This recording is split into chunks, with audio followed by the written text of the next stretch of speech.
말씀입니다. 감사함으로 하나님의 말씀을 받았습니다. 우리를 찾아오시는 하나님, 우리를 찾아오시는 하나님, 우리를 찾아오시는 여호와 하나님, 우리를 찾아오시는 여호와 하나님, 이런 제목으로 함께 은혜를 나누겠습니다.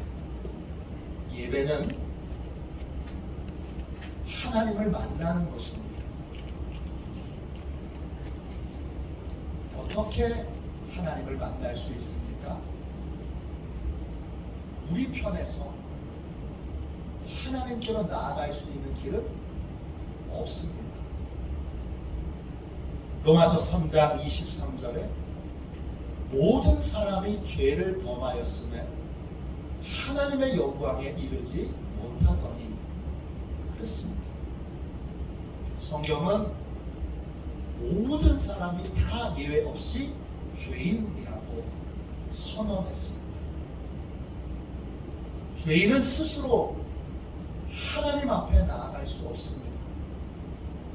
인간의 편에서 하나님께로 나아갈 수 있는 길은 존재하지 않습니다. 그럼 어떻게 해야 하나님을 만날 수 있습니까? 하나님의 편에서 우리를 찾아오신다.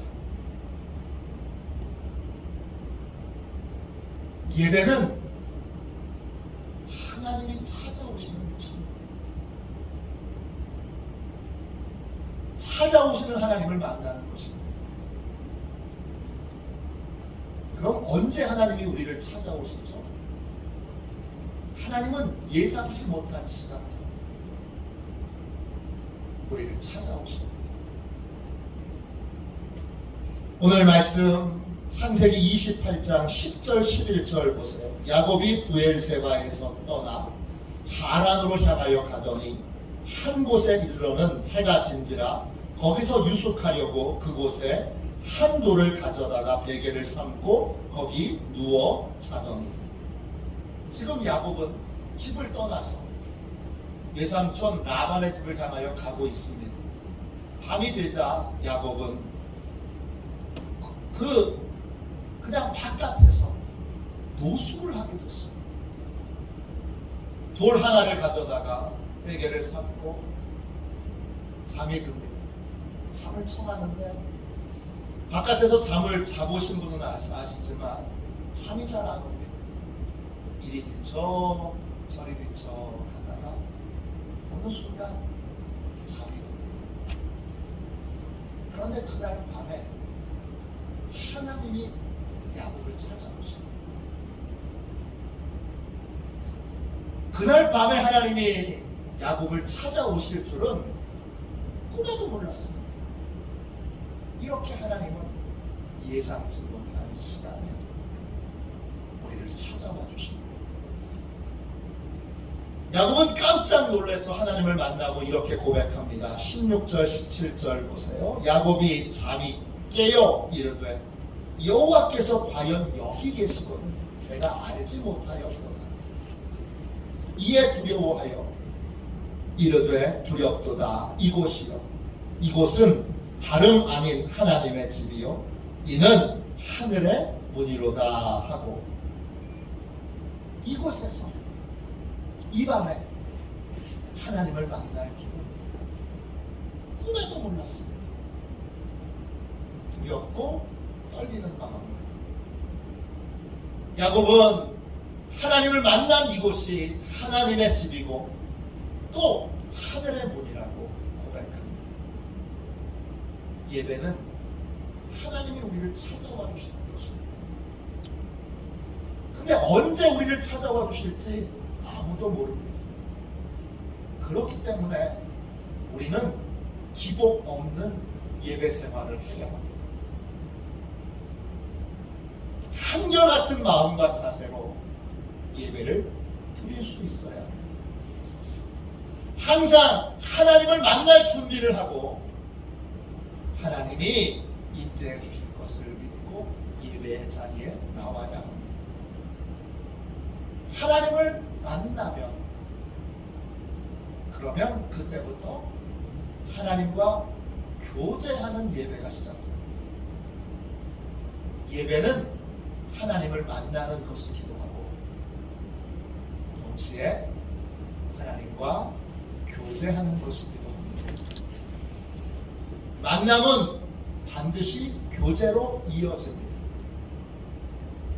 하나님과 교제하게 되면 여러분 하나님하고만 교제하는 것이 아니라 하나님이 만나게 하신 성도들과도 교제하게 되고 또 자연과도 교제하게 되고 또 우주하고도 교제하게 됩니다. 그게 예배입니다. 하나님을 만나면 우리가 만나는 모든 사람과의 관계도 달라지고 새로운 의미로 사람들을 만나게 되고 그리고 하나님을 만나게 되면 자연도 다른 의미로 만나게 됩니다. 하나님을 만나기 전까지는 그냥 자연이었는데 하나님을 만나고 났더니 그 모든 자연들이 다 하나님이 만드신 하나님의 솜씨를 나타내는 아름다운 걸작품입니다. 하나님 멋있습니다. 아름답습니다. 귀합니다. 하나님을 만나게 되면 그러면 밤하늘의 별도 다르게 보입니다. 하나님이 부여해 주신 아름다운 별들, 만드신 아름다운 별들이 하나님의 솜씨를 나타내고 저 별을 만드신 하나님이 나를 사랑하신단 말이야. 저 별을 만드신 하나님이 이 광활한 우주를 만드신 하나님이 나 같은 걸 기억하신단 말이야. 감격하고 감동하고 새로운 차원의 삶을 살아가게 됩니다. 그것이 예배입니다. 그러면 야곱이 고백한 하나님의 집 어디입니까? 하늘의 문 어디입니까? 야곱이 고백한 이곳이 하나님의 집이고 이곳이 하늘의 문이로다 고백한 우리를 찾아오시는 하나님, 우리를 찾아오시는 하나님이 우리와 만나시는 장소는 어디입니까? 성경에서는 세 군데를 우리에게 알려주고 있습니다. 첫 번째는 자연 공간입니다. 자연은 창조주 하나님의 생명이 깃든 곳입니다. 우리는 자연에 있을 때 우리를 찾아와 주시는 하나님을 만날 수 있습니다. 그래서 자연에서 산책을 하다가 또 기도를 하다가 또 등산을 하다가 하나님을 만난 경험을 많은 분들이 고백합니다. 저도 등산을 하면서 하나님을 만난 경험이 있습니다. 예상치 못한 시간에 하나님이 등산하는 저를 찾아오셨어요. 저를 만나주셨고 만났을 때 그 자연에서 만나는 꽃송이 그 나무 가지 하나하나가 다 새롭게 보이는 특별한 경험을 한 적이 있습니다. 여러분 중에도 그런 걸 경험하신 분이 계실 겁니다. 두 번째, 하나님이 만나는 우리를 만나주시는 또 다른 장소는 우리의 몸입니다. 하나님은 우리의 몸을 성전이라고 부르셨습니다. 하나님은 우리의 몸 안에 거하기를 원하십니다. 고린도전서 3장 16절에 너희가 하나님의 성전인 것과 하나님의 성령이 너희 안에 계시는 것을 알지 못하느냐. 하나님은 우리 안에 거하시기 위해 우리를 찾아와 주십니다. 우리의 몸 자체가 바로 하나님의 성전이기 때문에 그래서 우리는 우리의 몸을 거룩한 곳으로, 성스러운 곳으로, 정결한 곳으로 그렇게 삼을 필요가 있습니다. 우리 안에 성령 하나님이 더러운 것을 느끼게 하시는 즉각 회개해야 합니다. 저도 제 입술이 참 더럽다 이런 생각을 할 때가 많습니다. 오늘 예배 전에도 난 참 입술이 참 더러운 그러한 존재구나 그렇게 또 생각을 하고 주님 앞에 부끄러움으로 나왔습니다. 입술이 더럽다는 건 영혼이 더럽다는 거고 영혼이 더럽다는 건 온몸이 더럽다는 것입니다. 그 더러움이 느껴질 때마다 하나님 앞에 회개할 수밖에 없습니다. 성령 하나님이 우리 안에 거하시려고 할 때 반드시 우리의 더러움을 나타내 주십니다. 그건 회개해야 합니다. 그래야 계속 우리 안에 거하실 수 있습니다. 전 이번 50일 기도학교에서 특별히 그 기도의 언어에 관한 말씀을 갖지는 않은데 특별히 이번에는 하나님이 회개를 참 많이 하게 하십니다. 저의 일상의 언어 가운데 더러운 말들, 추한 말들, 악당하는 말들 그런 말들 없는 줄 알았는데 너무나 많습니다. 그런 말들 하나님 앞에 늘 회개하고 매일 회개합니다. 요즘은 아예 저녁마다 기도 문이 있습니다. 기도 문으로 하나님 앞에 늘 제 입술을 정결케 해달라. 입술이 정결케 되는 건 마음이 정결케 되는 거고 제 온 몸이 정결케 되는 것입니다. 그래야 하나님이 거하실 수 있고 하나님이 우리를 찾아와 하나님을 만날 수 있습니다. 세 번째 하나님이 만나시는 장소는 교회 건물입니다. 십자가가 세워져 있는 성스러운 공간인 예배당으로 하나님이 우리를 찾아오십니다. 예배당은 하나님이 마련해 놓으신 피난처를 그대로 상징한 모형을 가지고 있습니다. 모든 교회에는 십자가가 세워져 있고 우리는 십자가 아래에 있습니다. 하나님이 말씀하신 대로 구원의 피난처 아래에서 보호를 받도록 그렇게 설계되고 만들어진 건물이 예배당입니다. 교회는 건물이 아닙니다. 교회는 구원받은 사람들의 공동체입니다. 그렇다고 성스러운 예배당이 필요 없는 건 아닙니다. 우리는 구원의 피난처를 상징하는 이 예배당에 와서 이 신비한 공간에서 하나님을 만나게 됩니다. 우리는 예배당을 어떻게 하면 하나님이 임재하시는 신비한 공간으로 하나님의 신비를 체험할 수 있는 곳으로 만들 수 있을까? 이걸 계속 연구해야 합니다.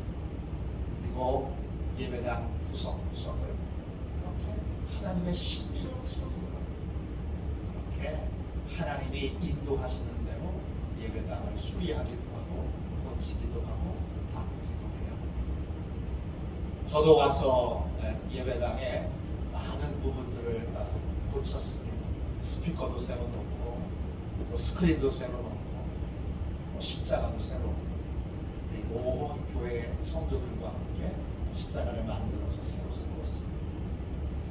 앞으로도 이제 구석구석의 교회가 신비한 하나님의 임재를 느끼는 공간이 될 수 있도록 그렇게 고쳐야 되는 부분들에 대한 기도 제목을 가지고 있습니다. 이곳에 머물러 있을 때 하나님이 우리를 찾아와 주시는 신비를 경험할 수 있습니다. 예배할 때, 기도할 때 이 신비한 예배당은 영혼의 인큐베이터와 같이 우리를 거듭나게 하고 다시 태어나게 하는 특별한 장소가 됩니다. 온라인 예배가 생겨나면서 자꾸 사람들이 흩어지는 교회 이야기를 많이 해요. 이제는 모이는 교회가 아니라 흩어지는 교회여야 한다. 그렇게 주장하면서 온라인 예배를 강조합니다. 그러나 기억하십시오. 모이는 교회가 없으면 흩어지는 교회도 없습니다. 모이는 교회가 없는데 어떻게 흩어지는 교회가 있겠습니까? 흩어지는 교회가 되어야 한다. 이 말은 모이는 교회를 전제로 하는 것입니다. 예배당은 모이는 교회이고, 그리고 주중에 우리의 삶은 흩어진 교회로서의 삶입니다. 이게 주기적으로 계속 모여졌다가 흩어졌다가 모여졌다가 흩어졌다가 그래야 하는 것입니다. 이 세 가지의 장소, 자연 속에서 또 우리의 몸을 성결케 함으로, 그리고 예배당 안에서 우리는 하나님이 찾아와 주시는 예배를 경험하게 됩니다. 예배를 드릴 때 그러면 왜 일정한 순서를 따라서 예배를 드려야 합니까? 예배는 정해진 순서를 따라서 예배를 드립니다. 왜 우리는 일정한 순서를 따라서 예배를 드리지요? 저희 교회도 조금 현대적인 일부 예배와 그리고 조금 더 전통적인 2부 예배를 드리고 있습니다. 왜 예배는 순서가 정해진 순서에 따라 드려야 할까요? 정해진 순서의 의미는 뭐지요? 정해진 순서의 의미는 우리가 하나님을 기억하고 하나님의 은혜를 기억하고 그리고 하나님이 약속하신 그 약속을 붙들고 그 약속으로 살기 위하여 그것을 하나하나 기억하도록 만드는 그러한 순서입니다. 창세기 오늘 읽은 말씀 28장 18절 19절 보십시오. 야곱이 아침에 일찍이 일어나 베개로 삼았던 돌을 가져다가 기둥으로 세우고 그 위에 기름을 붓고 그곳 이름을 베델이라 하였더라. 이 성의 옛 이름은 루스더라. 야곱은 하나님을 만나고 나서 하나님을 만난 자리에 돌기둥을 세웁니다. 그리고 기름을 붓습니다. 그리고 그 기둥을 세운 곳을 옛 이름인 루스라고 부르지 않고 베델, 하나님의 집이라고 하는 새 이름으로 부릅니다. 돌기둥을 세우고 기름을 붓고 새 이름을 짓는 것, 이게 다 내가 만난 하나님을 기억하기 위한 순서입니다. 장치입니다. 이렇게 일정한 순서와 일정한 장치를 가지고 하나님을 기억하기 위해서 순서를 갖고 하나님을 만난 것을 기억하고 또 하나님의 약속을 다시 한번 기억하고 하나님이 내게 행하신 은혜를 기억하는 것이 바로 예배를 드리는 것입니다. 이 예배의 순서들이 야곱이 하나님을 기억하기 위해 그런 장치를 만든 것처럼 우리도 구원받았기에 십자가의 은혜를 기억하도록, 십자가의 사랑을 기억하도록, 하나님의 약속을 기억하도록, 하나님의 약속을 붙들고 살도록 이렇게 예배에 하나님을 부르고 죄를 고백하고 용서를 받고 또 주님 앞에 예물을 드리고 또 말씀을 듣고 그리고 세상을 향하여 파송하는 이러한 일정한 순서를 따라서 예배를 드리게 됩니다. 이 모든 순서들은 다 하나님의 은혜를 기억하고 하나님과의 만남을 기억하고 그리고 내가 구원받은 자요, 구원받은 자로서 어떤 삶을 살아야 하는지를 깨닫고 또 세상으로 파송되는 여러 과정들을 그 안에 담아 넣은 것입니다. 이 예배 순서를 통해서 하나님을 만나게 되면 또 예배당 공간에서 하나님을 만나게 되면 나를 찾아와 주시는 하나님을 만나게 되면 우리의 삶에는 어떤 변화가 일어날까요? 두 가지를 기대할 수 있습니다. 첫 번째, 하나님을 만나게 되면 이전에 보지 못했던 새로운 것들을 볼 수 있게 됩니다. 오늘 말씀 창세기 28장 12절 13절 보세요.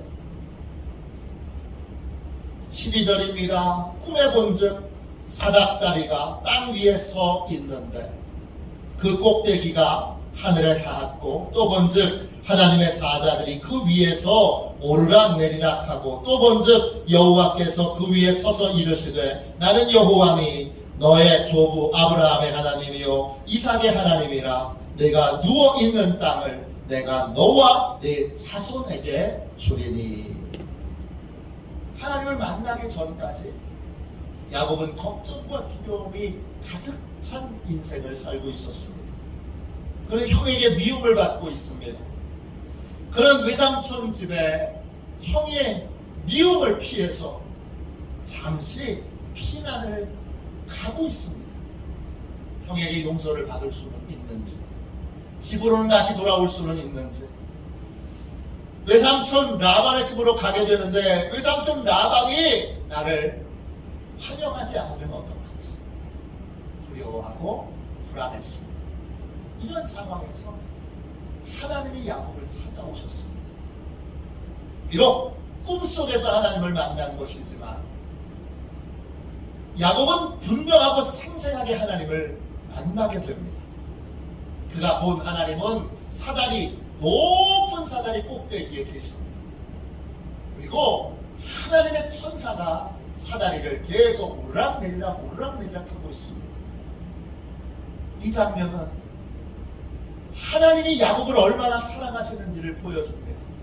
천사가 왜 내려와서 뭘 보고 갈까요? 야곱이 지금 어떻게 지내고 있는지를 보고 그리고 올라가서 하나님께 보고합니다. 사다리를 타고 내려와서 하나님, 야곱이 바람이 많이 불어서 잠을 못 자고 있어요. 하나님, 바람 좀 안 불게 잔잔한 바람, 따뜻한 바람 불도록 하나님 조절해 주세요. 올라가서 보고합니다. 또 내려와서 보고 또 올라가서 말합니다. 하나님 막 잠들었어요. 이제 숲에 새들도 짐승들도 시끄럽지 않게 조용하게 해주세요. 우리 야곱이 잠들면 깊이 잠들면 하나님 이렇게 해주세요, 저렇게 해주세요, 이렇게 도와주세요, 저렇게 도와주세요. 이 천사들이 오르락내리락 하면서 이 하나님께 계속 야곱의 상황을 보고하고 있습니다. 이 장면을 보고 야곱은 뭘 느꼈을까요?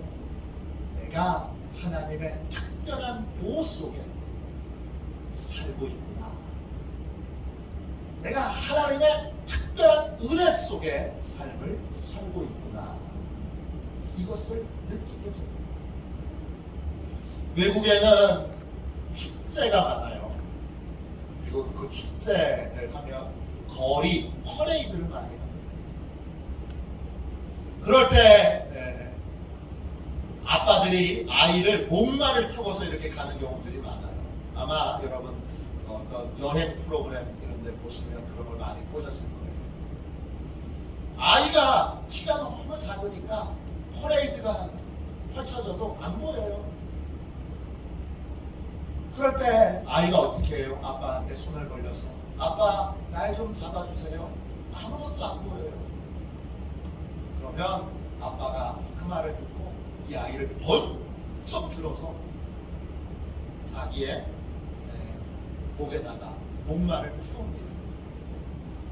그러면 아이가 그때부터는 누구보다도 높이 그 멋진 장면들을 마음껏 보게 됩니다. 사방에 막혀서 아무것도 보이지 않을 때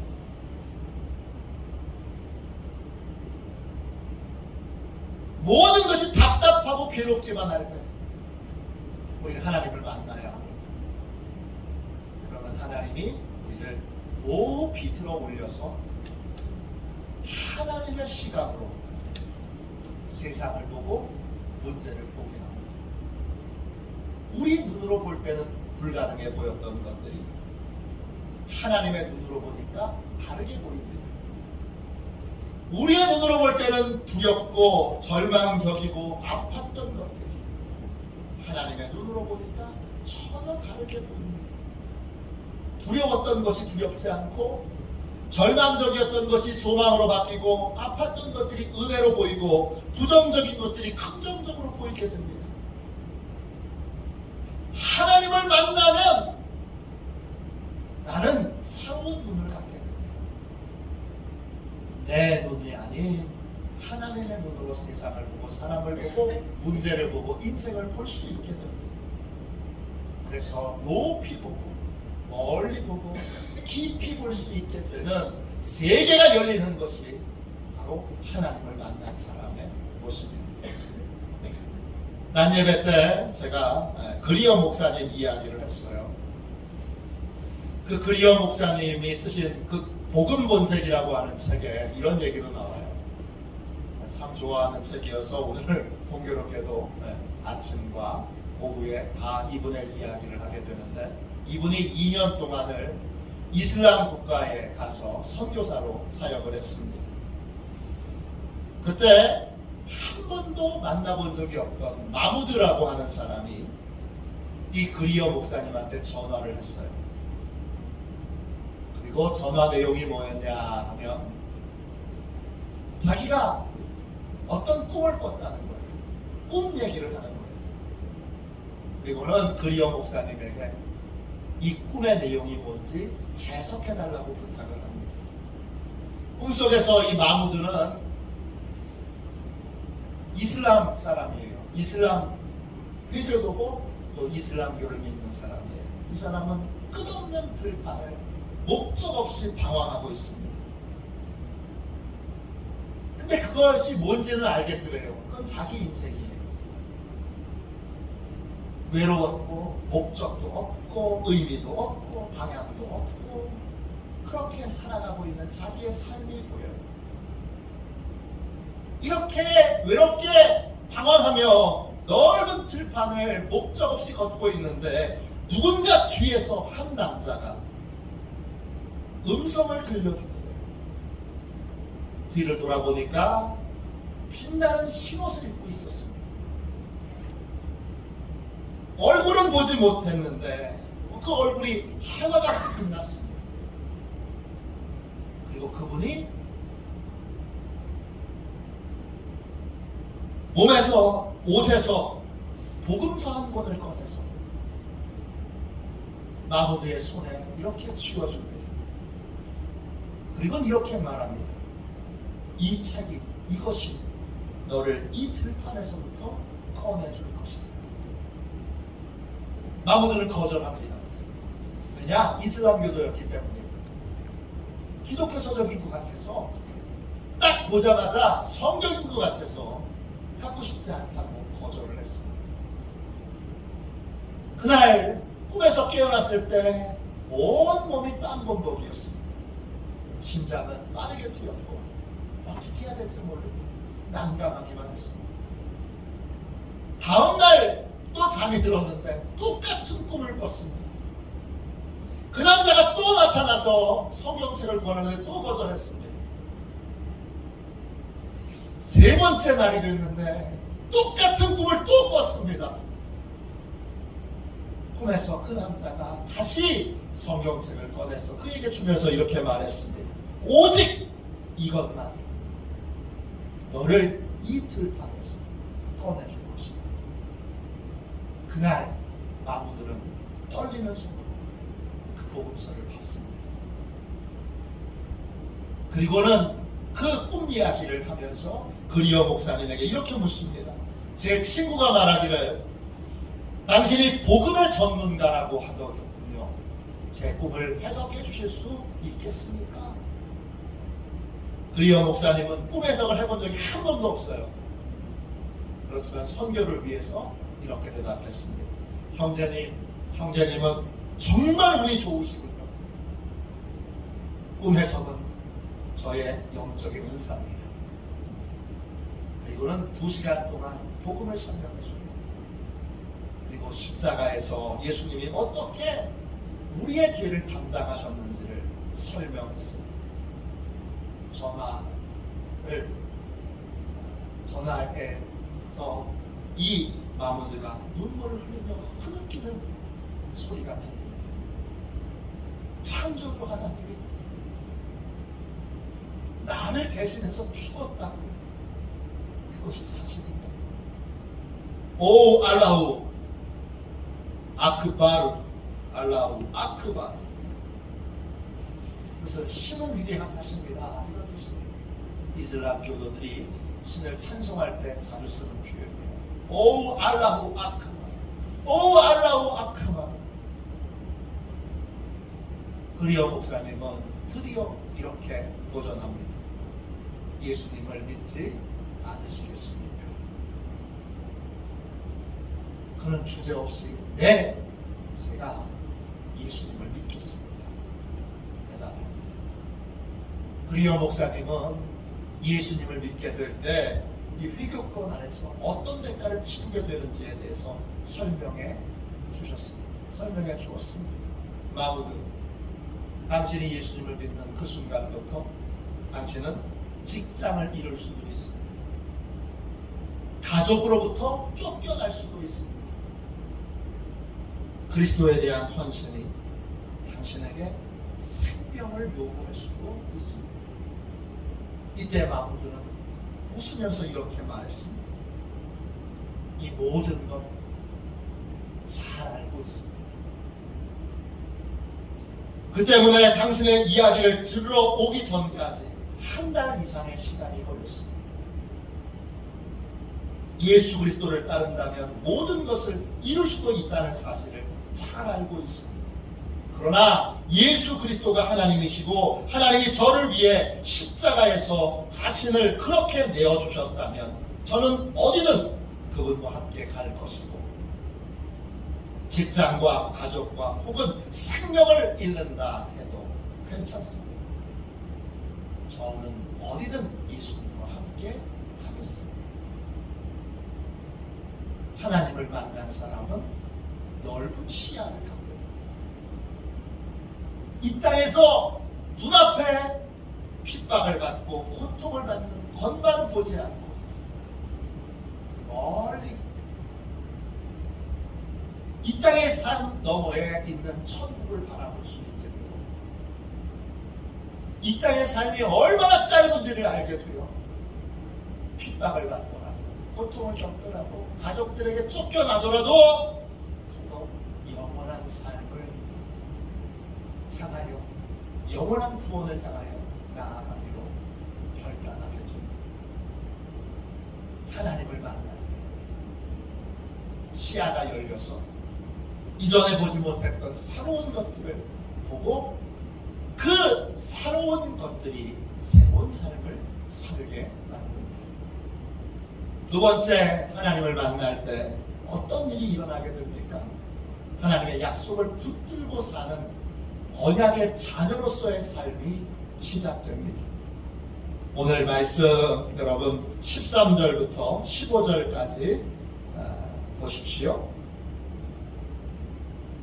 13절입니다. 또 본즉 여호와께서 그 위에 서서 이르시되 나는 여호와니 너의 조부 아브라함의 하나님이요 이삭의 하나님이라. 네가 누워있는 땅을 내가 너와 네 자손에게 주리니 네 자손이 땅의 티끌같이 되어 네가 서쪽과 동쪽과 북쪽과 남쪽으로 퍼져갈지며 땅의 모든 족속이 너와 네 자손으로 말미암아 복을 받으리라. 내가 너와 함께 있어 내가 어디로 가든지 너를 지키며 너를 이끌어 이 땅으로 돌아오게 할지라.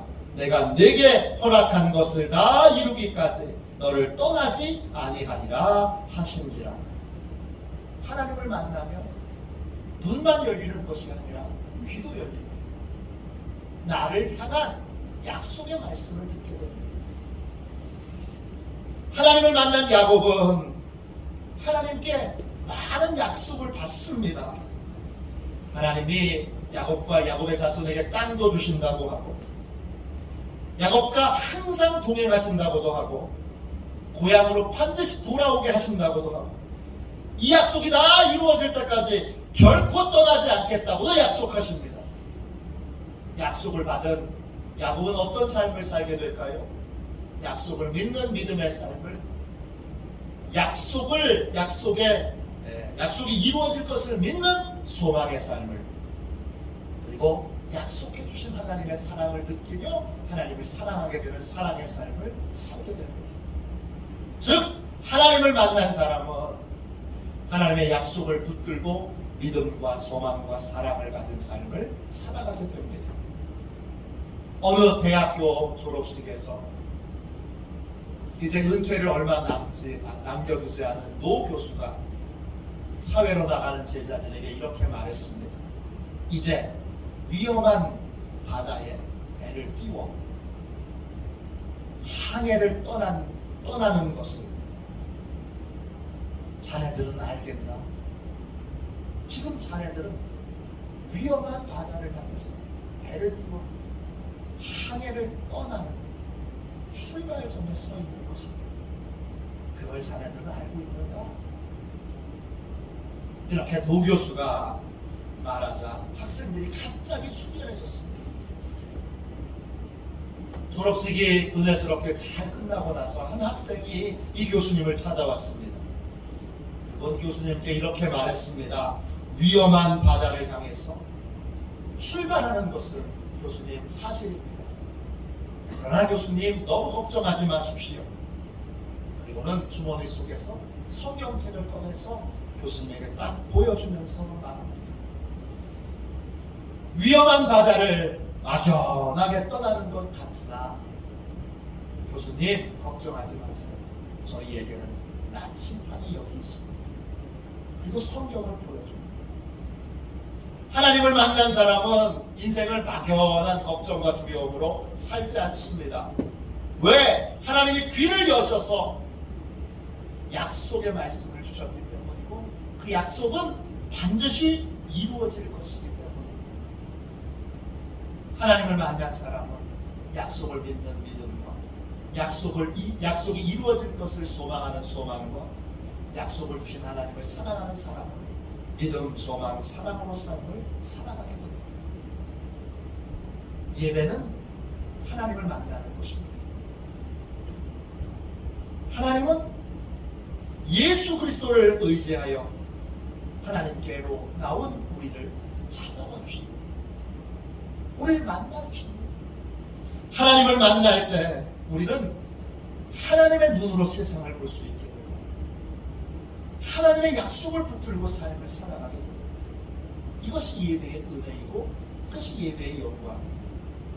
이 은혜와 영광을 누리는 저와 여러분이 다 되시기를 주님의 이름으로 축원합니다. 우리 이 시간 8장 우리 1절만 함께 우리 두 번 찬양하고 함께 기도합시다.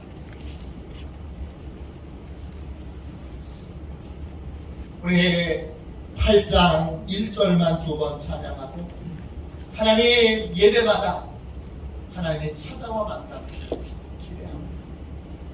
소망합니다.